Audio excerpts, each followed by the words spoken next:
Welcome to the Grappling Grappling Rewind Podcast.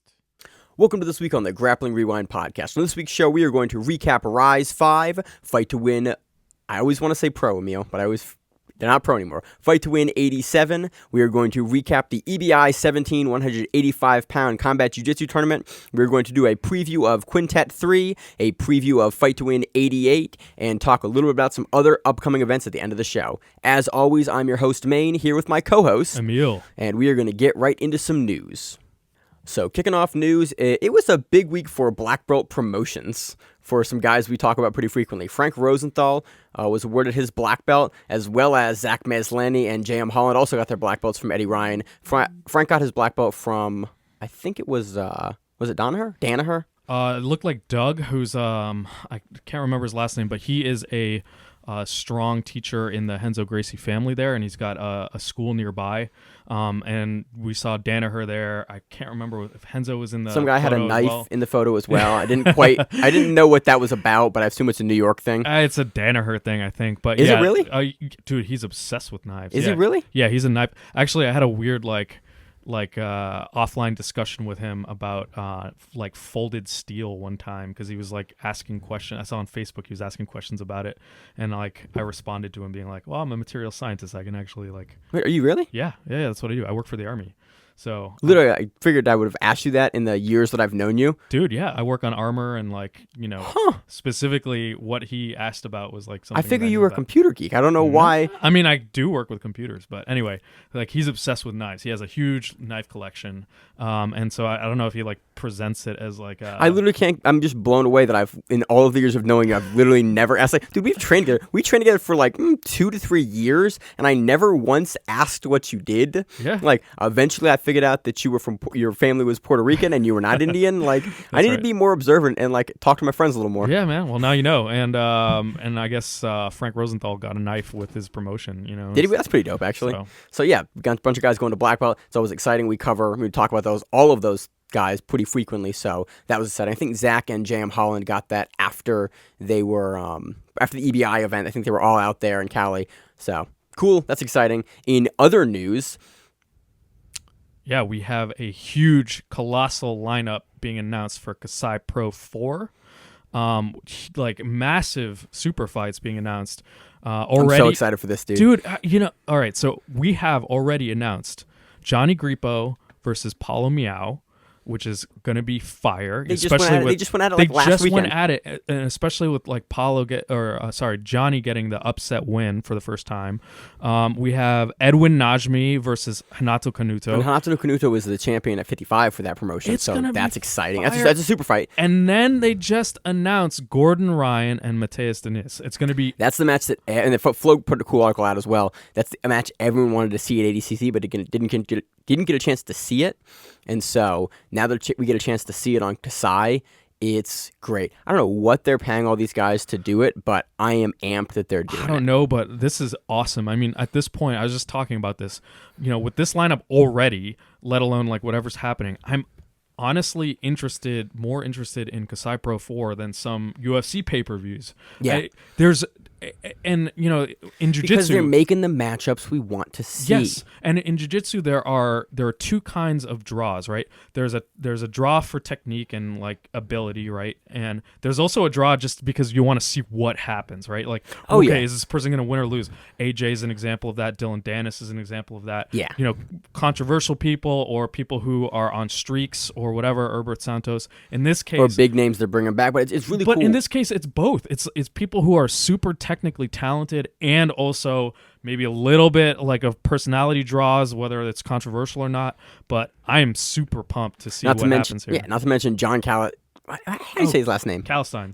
Yeah. John Calistine and Bruno Frazada are two of the names that we know are in the featherweight tournament for basically the main event for Kasai, that big tournament that they do every Kasai. They're in that event, so that's super exciting. John's at his natural weight. Bruno's a dope competitor, so huge announcements this week for that. Again, we usually touch on this stuff in previews, but we thought some of these announcements were so big we wanted to talk about them in news because we were excited about them. It's worth building up. At this point, it's November 10th, I think, is when it takes place, and It's going to be an amazing tournament. It's absolutely worth looking forward to here and talking about already.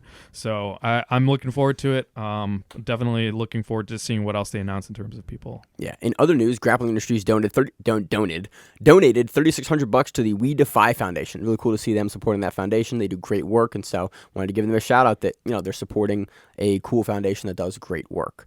In other news, Quintet has some cool matches that have been announced as well. Frank Mir versus Satoshi Ishii, which I think is really fun. They're doing it as a one-off thing. So that will be super fun to watch. In other matchups that they have announced, well, that was barely even English. So in other matchups they've announced, Nicky Ryan versus give me the name. Hideo Tokoro, who we've seen in Quintet before. We also have Marcelo Nunes versus Hasim Rita. Hasim Rita put on a great performance last time. Now he's a black belt, so that'll be fun. And the biggest news of all, we have Gordon Ryan on Team Alpha Male and Quintet 3, which is just absolutely stacked at this point. I thought it was a joke. No, I know. When he got announced, I was like, they can't be putting him on that team as well, because he's not really an alpha male guy, but Team Alpha Male was like, we need a guy on our team. Twice the size of the traditional alpha male guys, but like how they're designating people for these different teams is a little bit of a stretch. Like obviously he doesn't train regularly with them. Why you hating, Emil? No, I'm not hating. I'm just saying, like, I was thinking about this with Liz Carmouche and 10th Planet. I don't know how frequently she's training with them. I think she might actually be more frequently. Again, I'm literally talking out of my ass for that one. Regardless, this is a very cool development. That's a very, very, very stacked team. Oh yeah, good luck against that team. So I don't know if we actually have the rest of the teams. I think we have the Team Sakuraba is announced as well. They have some pretty standard. I think it's the same guys that were on the first event for Quintet 1 on that team. I think it's Josh Barnett, Marco Souza, and other people. I think Nakamura's on there as well. So it'll be interesting to see who the other two teams announced are. I don't know if they've announced them, but I think 10th Planet team is on there as well, and I think it's the Polaris team. So it'll be really exciting to see Craig Jones, Marcin Held, Boogeyman, Gio, all throw in down. Stacked event, man. Dude, Jiu-Jitsu has gotten so much fun to cover recently. And one of the things, and we talked about this a little bit, but the more I think about it, the more I love this style, because you're not watching a match just to see the result of that single match. It stacks up, right? I am, Emil. Well, no, okay, fine, but I'm just saying it adds to it. You're seeing the result from that match, but then that has implications for the matches later. Right. Each match matters. If you have a guy that draws or gets knocked out of the setup, then you have one less person in your team. But you can also have a guy that goes through 3 people on another team, and then, you have 4 guys left in your team. You have to get through 2 other guys. Absolutely. And the overall result hinges on you watching all of those matches. So I think it's a great way to make an entire event exciting, every single match count in it. Dude, it was great. So yeah, I'm super amped for this. That's also announced. In other news, we are going to be at the SAGC in Pennsylvania coming up here. We're going to do some commentary for that event, so that's super exciting. That's going to be on October 27th, so if you're at that event, feel free to stop by and say hi. We're going to have some more information about that as we get closer to the event, but we are super excited to be at that event and be able to watch it live. There's some great competitors on there. Kolschel, who we talked about previously and showed his amazing finish in finisher sub only 6. We have that video posted to our Instagram. Go and check it out. This event's going to be great, and it's going to have some really great jiu-jitsu in it. Yeah, also Zach Edwards is on there as well. So I spoke to Zach Edwards, messaged him, and we were talking back and forth, and he was the guy that had the fastest submission on it. And so he's on SAGC as well. And I talked to him, and he goes, yeah, I almost left the event a little early because, I'd finished my match, and I didn't realize that you got paid for having the fastest sub. so at the end, he was like, I was surprised about that. So that was really fun. So he's on that event as well. He's going for a title match. Again, when we get closer to that card, we'll preview it, but we wanted to announce that, we were going to be there live. That's always exciting. We love to go to events live, so this one will be a lot of fun. On to our recap of Fight to Win 87 in Dallas, Texas. This event paid out a total of $35,932 in salaries and commissions and had a 58% submission rate. This is a good card. It's had a lot of fun matches on it. We had some great back and forth matches on the card. We're going to do this a little differently this week. Instead of just reading through the results, Neil and I are going to talk about the matches that we really loved and then go through the results at the end. So the first match, the brown belt fight of the night match, we had Benjamin Annunziato versus Diego Santana, and this match was amazing. This was, if I wanted to showcase jiu-jitsu to somebody, this is the match that I would show you. It had everything. It had virtually every kind of guard you could imagine. It was in the gi. Yes. And it was a black belt versus a brown belt. So it must have been a recent promotion. They didn't discuss this that much, but it was... It could have been a sub into. They do these inner belt things occasionally, especially for like high level guys. And it wasn't a beatdown. It was a very competitive match. It was a super competitive match. It was a really, really good matchup. There was none of the commitment to a single strategy where it's someone spamming a single thing. Everyone was, both competitors were following each other and sweeping and passing. Emil texted me while I was watching this match. He goes, "Are you watching this match?" I was like, "Yeah, it's really good." He goes, "This is what jiu-jitsu is, back and forth." Both of these guys, you could tell they weren't committed to a single game plan. Like, we saw every kind of guard here. We saw spider guard. We saw butterfly guard. We saw lasso guard sweeps. We saw 50-50. We saw X passes. We saw like long step passes. This was a great match to showcase jiu-jitsu. Oh, and it ends with a submission at the end. This was an amazing... It's such a simple submission. It ended by triangle. From the open closed guardish. Like, he started Benjamin wins. Feet on the hips, and then he just times it perfectly, pushes Diego out a little bit. Diego comes in.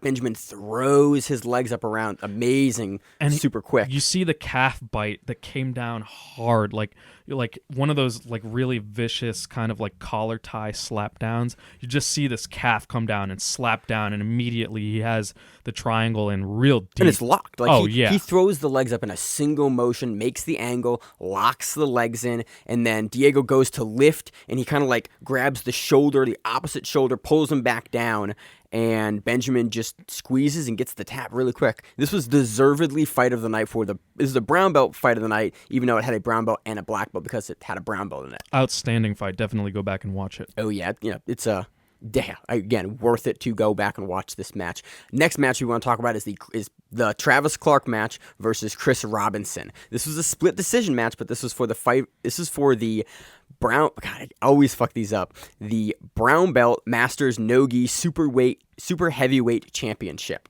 So this was a lot of big guy jiu-jitsu. Yep, there's a lot of pushing and shoving each other, and then when they would get down, there was a lot of kind of like half guard play. No one wanted to be on the bottom. It was definitely it was a slower match. I'll definitely say that. But one thing happened in this match that always makes me excited is someone fell off the stage. Yeah, there was an attempted kind of like. It's a little unclear whether or not it was a single leg or a knee tap. I thought it was a double leg, and then Emil goes, "No, look, his hand is here. He's going for the knee." So, yeah, I think it actually is a knee tap. It's like a knee tap, but it was a knee tap with both people just ending way, way off the platform. So Travis actually falls like off the stage. It's like 3 or 4 feet, too. The commentary says, yeah, it's 3 or 4 feet. And you look at it, and I've been literally at that stage, on that stage. It's like, oh yeah, that's a fall. That's a drop. And they pick him back up, and he gets right back to it. It was like, damn, that's a dude that wants to win. That is not something, that's not a drop that I want to take at any point. Hell no, dude, especially if you're a super heavyweight. Yeah, no. Like, that's a big, like me, like, I'm about 150-ish. Like, that sucks. But like, super heavyweight, you're above 265? Yeah. That's a big dude. That's gonna hurt. Travis Clark defeats Chris Robinson via split decision. Next match we want to talk about is on to the black belts. Give me that name, Emil.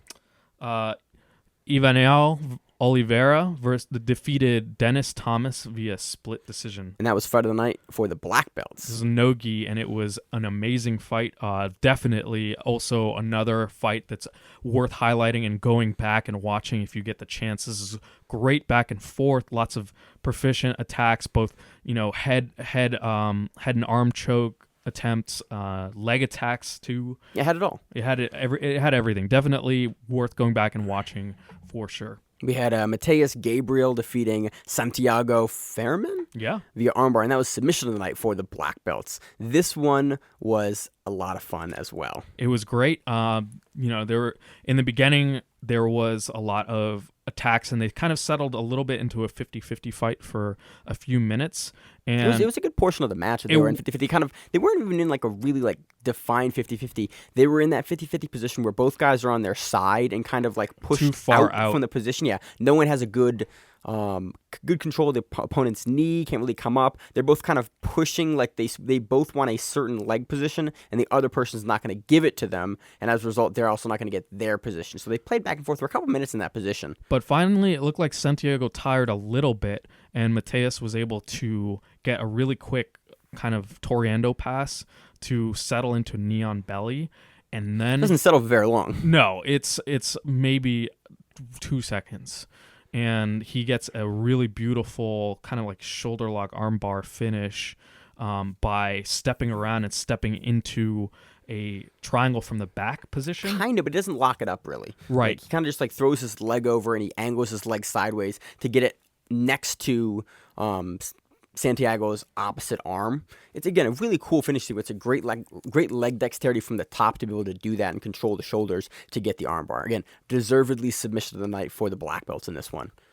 So, under the next match we're going to talk about Alexandro Sassoni defeating Alan Shabaro via armbar. And we saw Alexandro actually last week, and he was at King of Mats LA, that brutal round robin. That Did you know if he also competed on the tournament as well, or he was just in King of Mats? I don't know. I didn't see him. I can't say for sure, but I would imagine that he was, because they were pulling people in from. So you've the competed. tournament. You competed 2 days in a row, Right? And then you went to Dallas and then competed again in a super fight. That's again. I don't know how these guys do that. I don't know, but this is a awesome finish as well, for sure. Yeah, he gets kind of like he gets over into not really a back mount, but he gets kind of again triangle from the back, and he like rotates the shoulder. Looked almost kind of like a shoulder lock armbar combination to get the win. It looked here. more like a shoulder rotation. They called it an armbar, but yeah, It looked like it sucked. yeah, Big dude absolutely. doing that to you? I would tap.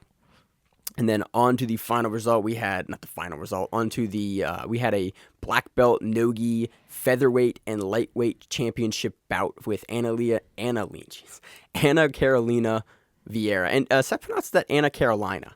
So that might actually be the better pronunciation of the name, versus Chelsea Lyons. I think it's Anna, by the way. Anna Vieira. What'd I say? Anna. Oh, my bad. It's all good. I mean, it's not. It's a mispronunciation of the name, but if I'm known for one thing, it's that. Right. So this match was a lot of standing, a lot of collar ties. We had some back and forth here and there, but really, Anna gets the back, and I think that's really where she sells it out. She does it, and at the last, there was kind of like, Chelsea at one point throws up a no arm triangle and squeezes a little bit, but it was sort of a Hail Mary desperation, and then Anna was pressuring a lot. I mean, pretty much the whole time was pressuring, and in the last minute secures the position for head and arm choke. She works a really long time to kind of settle her hips down. She has her hips really high for a lot of them. Not sure if she was looking for control or trying not to get rolled over. Sorry, I said head and arm is an arm triangle. Those are the same thing. So head and arm. Well, okay. Some people talk about head and arm guillotines or whatever.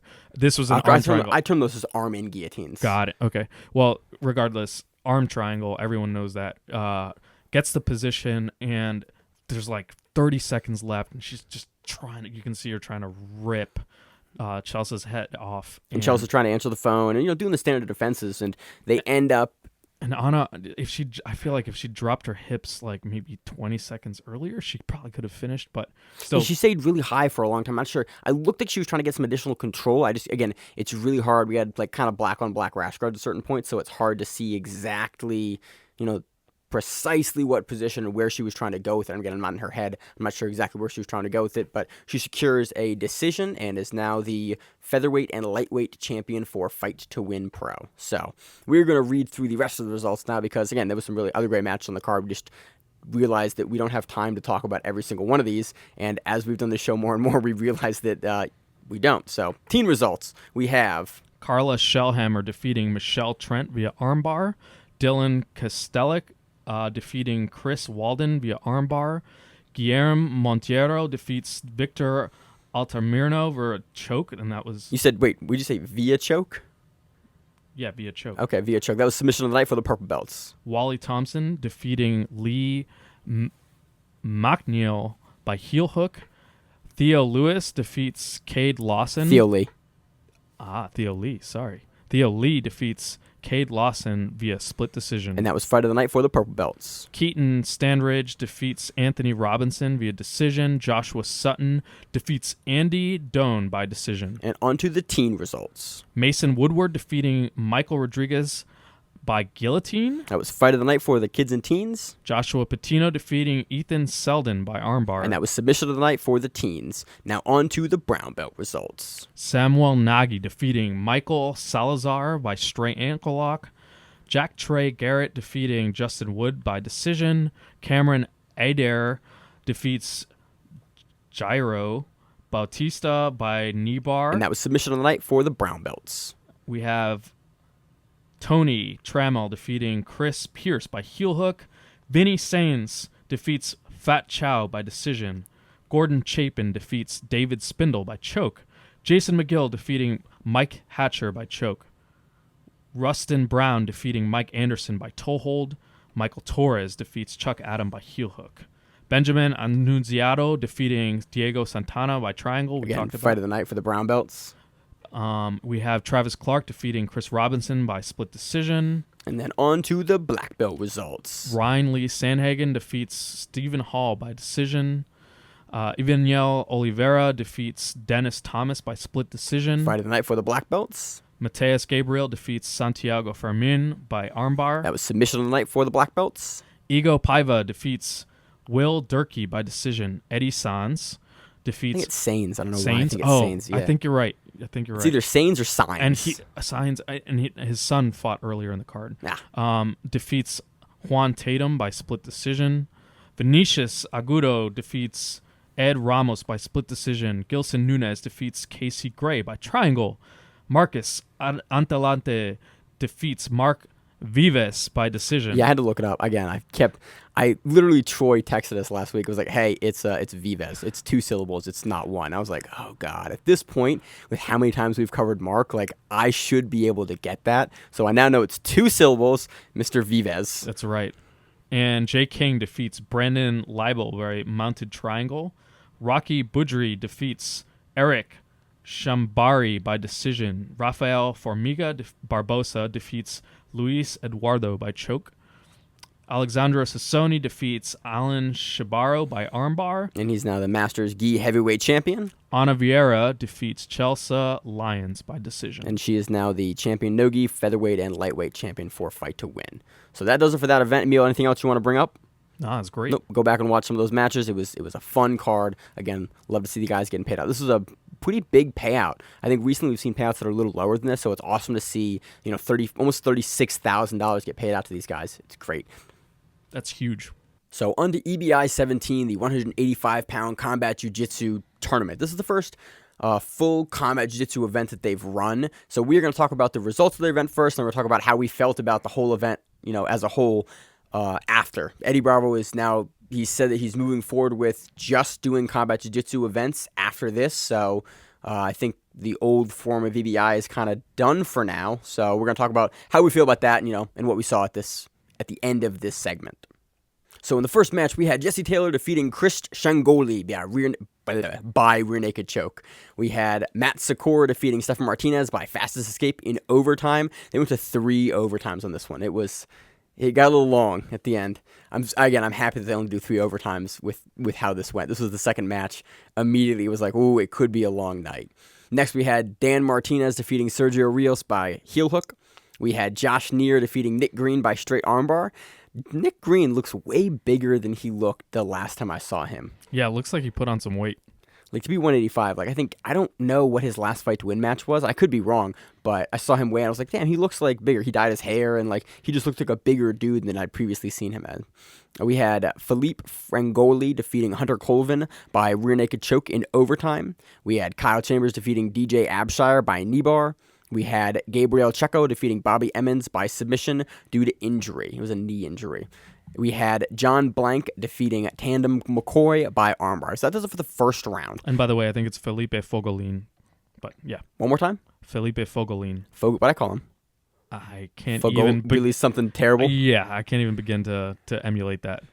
I can't begin to butcher it as badly as you just did. Thanks, Emil. Yeah. So, on to the middleweight tournament quarterfinal matches. We had Matt Secor defeating Jesse Taylor by triangle. We had Dan Martinez defeating Josh Neer by fastest escape in overtime. We had Kyle Chambers defeating Felipe Fogolin. Thank you. By overtime. She's in overtime by a Kimura, and we had John Blank defeating Gabriel Checo by heel hook. We also had a special match in this. We had Mike Flanch defeating Mike Spencer by armbar. And then on to the middleweight tournament semifinal. We had Matt Secor defeating Dan Martinez by rear naked choke in overtime, and we had John Blank defeating Kyle Chambers by rear naked choke. On to the second special match, we see Kyle Boehm again. Bame. What is it? Bame. Kyle Bame. Kyle Boehm? Yep. God damn. Yeah. Dude, I'm garbage at names. It's not even funny at this point. It's just like I only know that because I heard the commentators talk about him. I'm reading him like that for Quintet and for or for Subversive, and I just can't do it, man. Yeah. He defeated Joe Bays via TKO due to injury.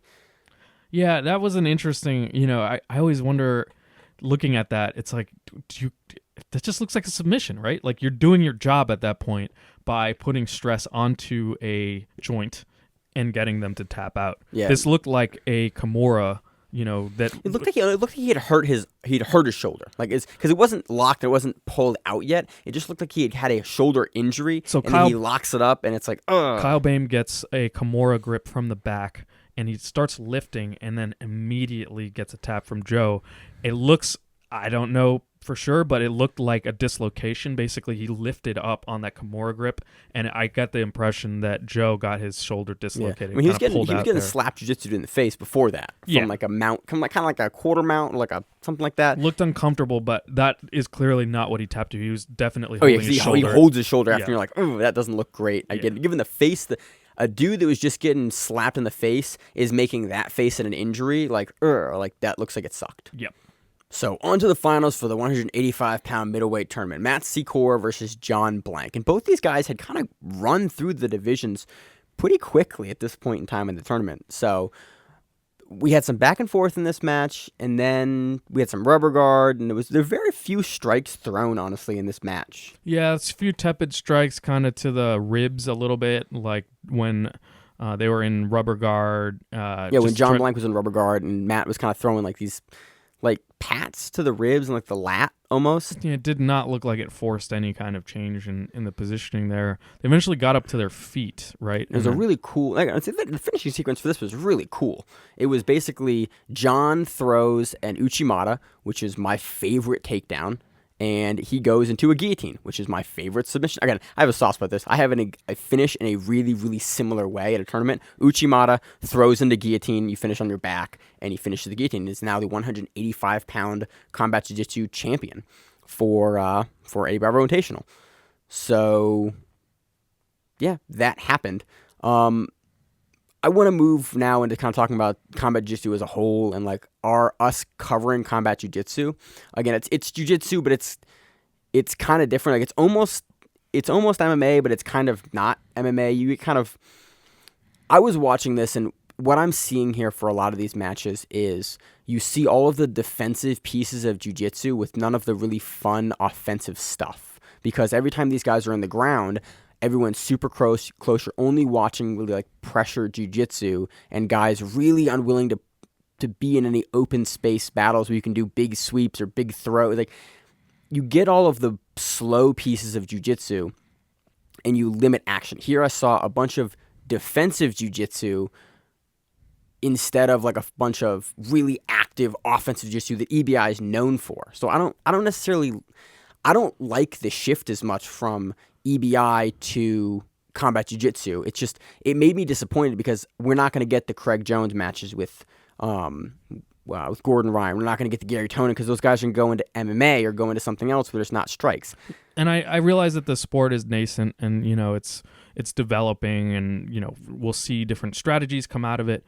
But yeah, you're right. I think right now I feel like the rule set is still not exactly optimized yet. And it's like you're watching like a lesser version of MMA. It's like, but it's supposed to facilitate really good jiu-jitsu and but you're just seeing defensive jiu-jitsu, and it's like the stuff that makes EBI really fun, which is like those flash subs. It's like you get way less of those because guys are super defensively minded, and you get less action out of that. Not only that, but you also it's a little, all of these rule sets are contrived, and at this point there are, you talk about adding these elements of striking to make it more realistic, to make different positions actually mean something, and yet, if people are able to just sit and pull guard, that does not fly in MMA because someone's going to kick your fucking head off. And that that's not part of this. And so you're still in this weird contrived area where, okay, yeah, you have strikes, but you can totally just sit and scoot if you really want to.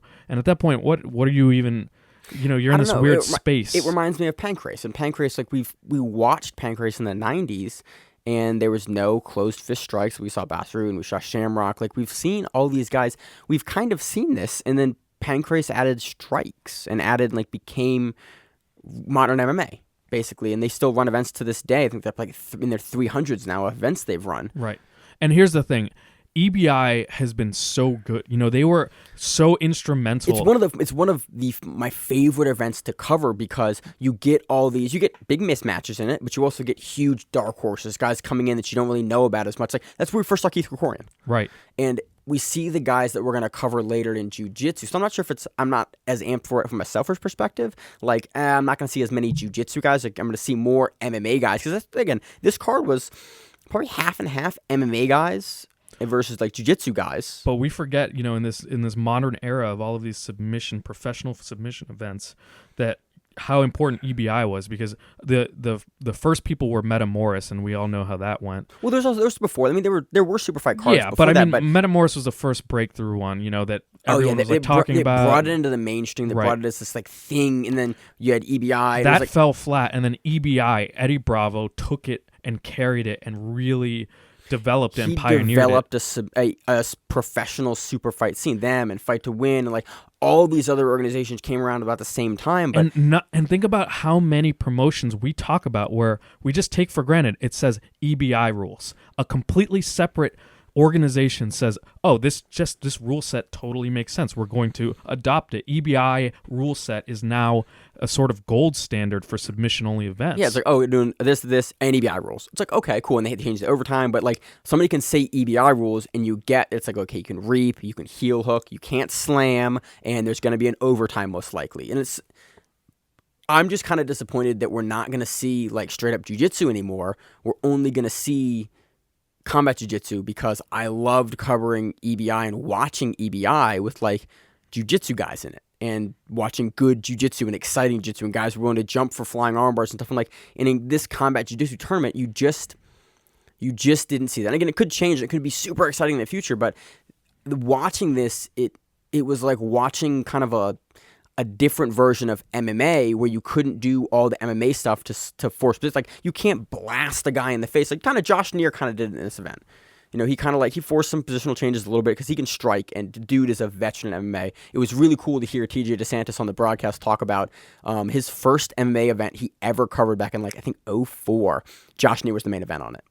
Yeah, well, regardless of say, I think Maine and I both agree that we hope that some more traditional EBI rule promotion events still occur, and we still see that really awesome high-level jiu-jitsu. Yeah, and for now, I think we're going to continue to cover EBI with the combat jiu-jitsu rules, but I am less excited about it than I was when it was just jiu-jitsu.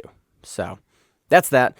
Go back and watch it. It's on Fight Pass. It's beautifully set up. You can go through and watch each individual match. You can go through. They have the walkouts. They have the round start. They have the submission. They have the announcements. They have when they get down. It's set up beautifully to go back and rewatch it. Go back and rewatch it and see what you feel like. See what you think.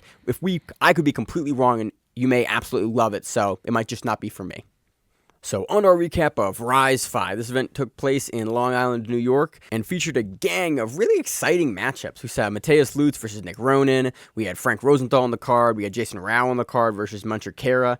What do you talk about, Emil? 4-man 185 EBI rules tournament as well on top of that, with many undercard So yeah, there's a couple really good highlights here.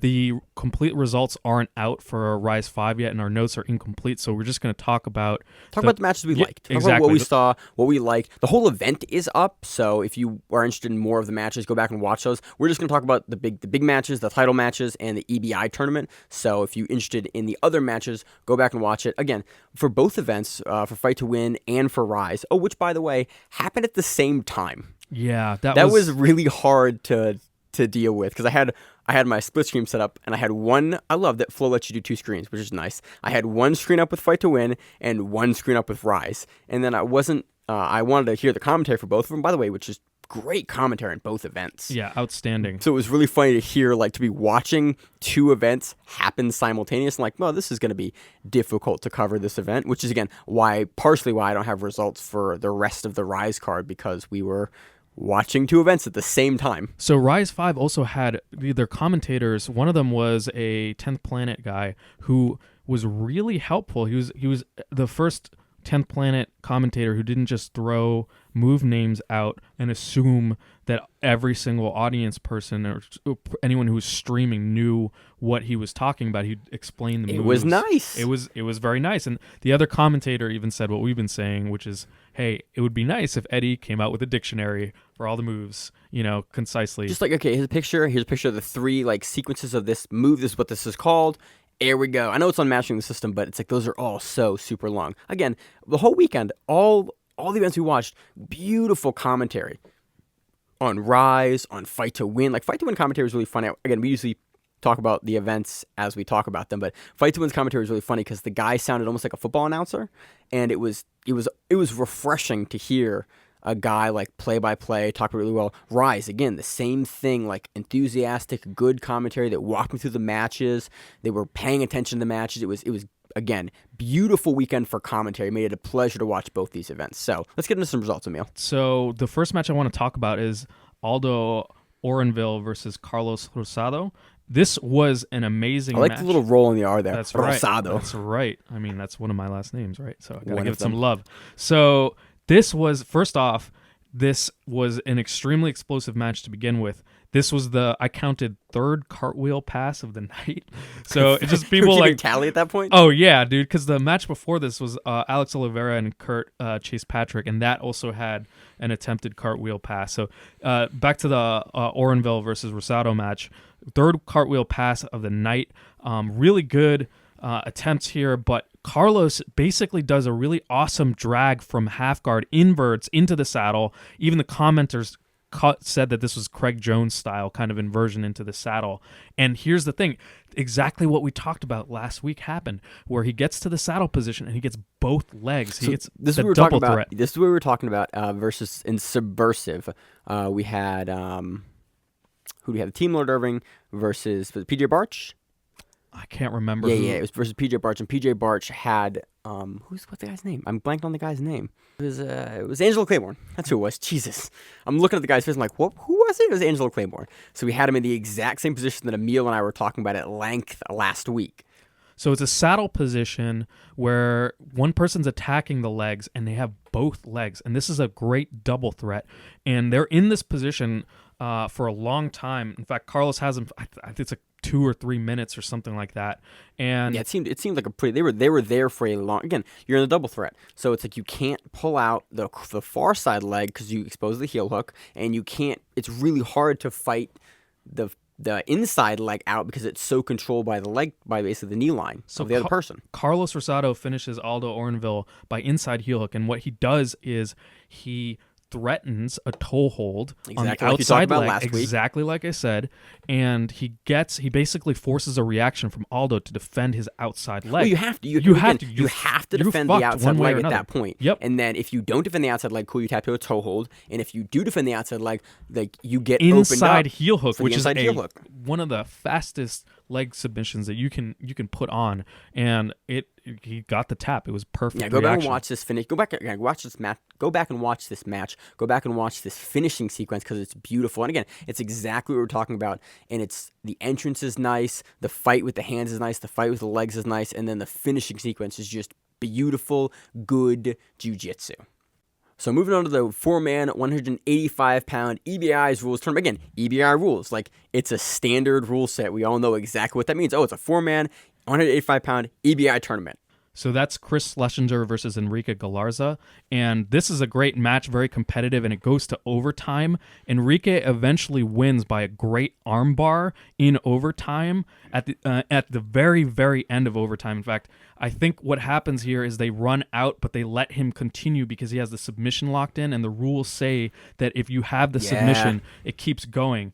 And he eventually gets the tap, and Chris can't get an equalizing submission. And so Enrique goes on. But he's spent a ton of energy in this first round. You had a whole match. You had a whole match, and you went to overtime. So it's like, ooh, man, if the other guy's not tired at the end, and guess that's what? Going to be rough. And then we have Ryan Quinn versus Steve Caston, and Ryan Quinn gets a heel hook in under 30 seconds, too. Again, another quick one's like, oh, man, we're going to run through this 4-man tournament quickly. So at the end, we get Joe versus Ryan in the finals. So that's actually Enrique versus Ryan in the finals. All right, okay. And Enrique is the one who had the entire match into the overtime, to the very end of overtime. And meanwhile, Ryan only has 30-second submission. Right. So you run into a guy that's probably more tired than your other guy. A lot more tired. And the thing is that there was a match in between the first round. So they both and got some rest time. They did, but here's the problem. That middle match only lasted for 20 seconds. Jesus. Yeah. So good luck. Right. You know, let's actually talk about that match for a second. So we have Hugh McKenna and Joe Mugnai. Joe wins in under a minute. Dude, he wins in under 15 seconds, Emil.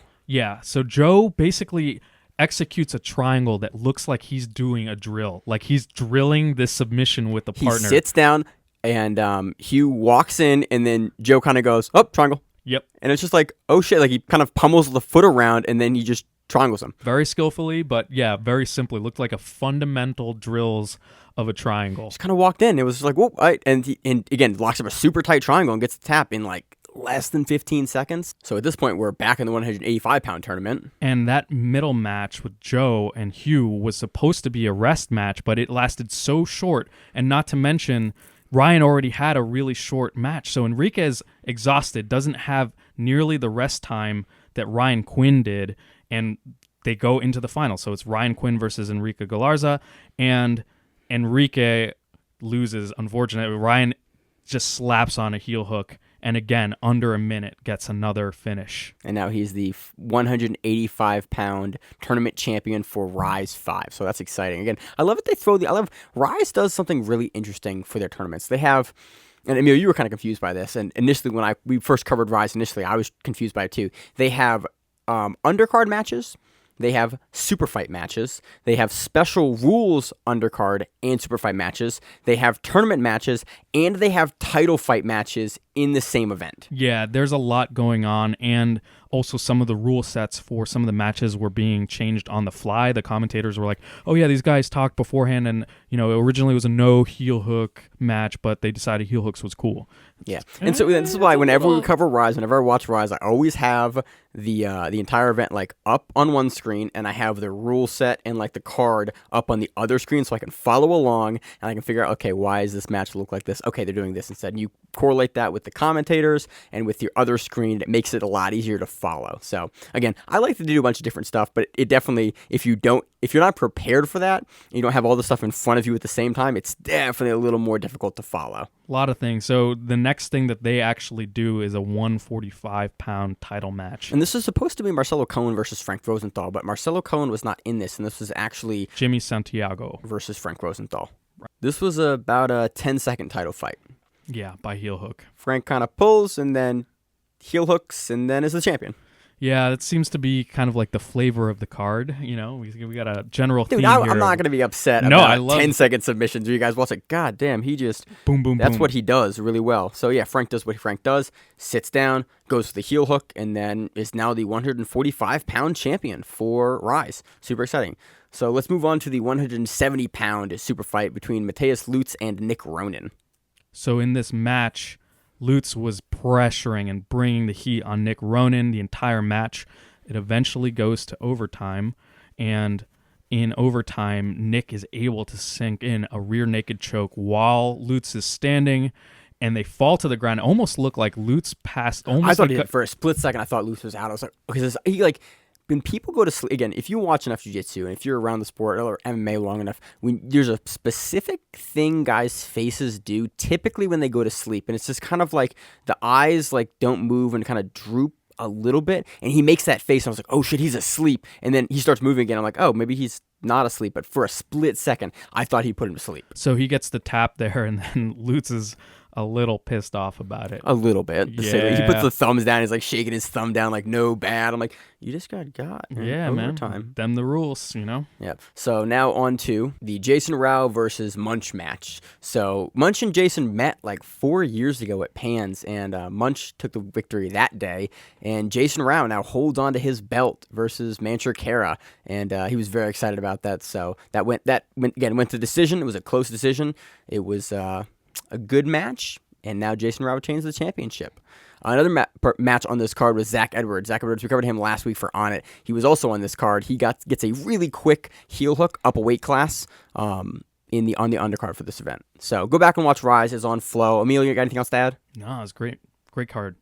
So that does it for the recap section of the show. On to our preview section. We're going to preview Quintet 3. First of all, shout out to Quintet for having a website that I can fucking use. Hell yeah. This is exactly how you want to lay out all of your information when you're putting on a promotion. It's going to get people excited, going to get people specifically looking at their favorite fighters, seeing what the order could be, and it's going to tell them all the pertinent information, like when it is, when it's occurring, who's on the actual card. Yeah, so it's great. If you go to their website, you can look at, they have each team laid out. There's Team Sakuraba, there's Team Alpha Male, there's Team 10th Planet, and there's Team Polaris. And you can click on each one of the fighters. It has country of origin, it has weight, and it has age for all of the fighters on it. So for this event, it also has the bracket. So we don't know what order the teams will place their competitors in, but right now in the first round we have Team Sakuraba versus Team Alpha Male, and we have Team Polaris versus Team 10th Planet. So Team Sakuraba currently has, give me the names, Emil. Kazushi Sakuraba, Josh Barnett, Marco Souza, Roberto Satoshi Souza, Daisuke Nakamura. On Team, actually, no, sorry, who's next? We have Sakuraba versus Alpha Male. Yeah, so on Alpha Male, we have Uriah Faber, we have Dustin Akbari, we have Manchur, Munch, we literally just covered him on Rise. We have Kelly Anderson, and we have, what's the name? Antoine Jode. Then on 10th Planet, we have, again, the same team that we literally just saw at the last Quintet. Gio Martinez, Richie Martinez, PJ Barch, Amir Alam, and Adam Saknoff. Then we have Team Polaris, who, man, this is a good-ass tournament. Gregor Gracie, Craig Jones, as he wants to be called, Marcin Held, Dan Strauss, and Vitor Ribeiro. Shaolin. Yes. Yeah, she got Shaolin. We also have a couple special matches on this. We have Hideo Tokoro versus Nicky Ryan. We have Frank Mir versus Satoshi Ishii. I'm excited about that match. No one else seems to be excited about that match. I'm super fucking excited about that match. I'm just saying, if you have everything else that's on this event, maybe a Frank Mir match is not the top thing that you're looking forward to, so but it's going to be good. So not to cut you off there, but I realized that I messed up. The Team Alpha Male team, Craig Jones, Gordon Ryan's not listed on this team right now on their website. Oh, so we just were like, oh, the website's so great. In hindsight, yeah, Gordon Ryan is actually on this. I think, I forget who the 5 is off this now, but Gordon Ryan. So realistically, who do you think from Team Sakuraba can beat Gordon Ryan? Josh Barnett could probably draw him. Actually, I'm probably many of them can draw him, but I'd say out of you think many of those guys can draw him? If your goal is strictly to draw him, do you really think these guys can do that? I think you can avoid. You can definitely. I mean, we saw Gregor do that versus Josh Barnett. Dude, the youngest guy on their team is Roberto Satoshi Souza at 29. Yeah, I think you definitely put Josh Barnett against him, and Josh Barnett has some really interesting, unorthodox in terms of Brazilian Jiu-Jitsu. You know, he has the catch wrestling. He's a catch wrestler right. more than anything. So, and he's a beast, you know. He's a big dude. I would definitely put Josh Barnett against Gordon Ryan. So my question is, so you have the teams. Do you think they even put Gordon first? I assume you wouldn't put Gordon first. I assume you put him in the 3-hole or the 5-hole in your team as a ringer. Like, cool, if they get to you, good luck getting past you.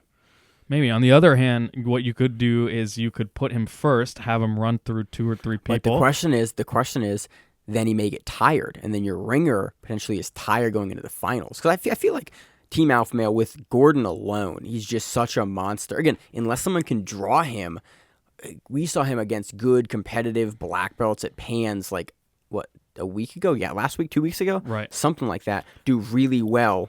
It's true, but again, that's a different sort of rule set, right? This comes to the gamesmanship where, right. If you have someone who goes in knowing, okay, I don't want to win this match, I just want to I just want to knock out Gordon Ryan. Right. Yeah. You know, I think there, you know, some people might be able to play a game of avoidance. So I could see that. I mean, if Gio Martinez can draw Satoshi Ishii, anything's possible in Quintet. So this is, again, I'm super excited about this event.